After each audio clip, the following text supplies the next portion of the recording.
नमस्कार, मी स्वप्नील बगाडे, बीड शहरात राहतो आणि देवगिरी प्रदेश सहमंत्री अशी जबाबदारी आहे। आपण जे या ठिकाणी पाहत आहात ते अखिल भारतीय विद्यार्थी परिषदेचं 59वे प्रदेश अधिवेशन आहे, जे की या लातूर नगरीमध्ये या ठिकाणी भरलेलं आहे। आपण या ठिकाणी या छात्र शक्तीचं एक भव्य प्रदर्शन या ठिकाणी पाहू शकता, जी की पूर्ण देवगिरी प्रांतामधून या ठिकाणी एकत्रित जमलेली आहे,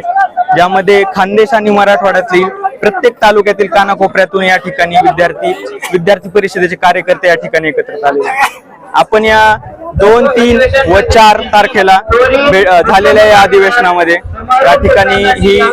छात्रशक्तीचं दर्शन आपल्याला घडलेलं आहे, ज्यामध्ये वेगवेगळ्या सत्रानुसार आपण या छात्रशक्तीला सध्या चालू असलेली शैक्षणिक सद्यस्थिती, सामाजिक सद्यस्थिती, त्याचबरोबर उद्योजकता या विषयामध्ये आपण काही रेझोल्युशन्स यामध्ये पास करतो आहोत, जी ज्या सामाजिक सद्यस्थिती जी सध्या आपल्या महाराष्ट्र किंवा देवगिरी प्रांतातली जी आहे तर त्या विषयात काही भाष्य आपण या प्रस्तावांमध्ये केलेले आहे। त्याचबरोबर आपल्या देवगिरी प्रांतामधील जी काही शैक्षणिक परिस्थिती आहे, ज्यामध्ये विद्यार्थी कॅम्पसमध्ये येत नाहीये, अनेक पेपर फुटीचे प्रकरणे असतील किंवा त्याचबरोबर हॉल तिकीट पेपरच्या आधीपर्यंत मिळत नाही, अशा गंभीर काही शैक्षणिक गोष्टींवर आपण या विषयामध्ये प्रस्ताव पारित केलेले आहेत। आणि त्याचबरोबर वेगवेगळ्या प्रकारचे प्रस्ताव, भाषण, सत्र आणि भाषण या ठिकाणी या सर्व विद्यार्थी कार्यकर्त्यांसाठी लातूर नगरीमध्ये अधिवेशनात झालेले आहे।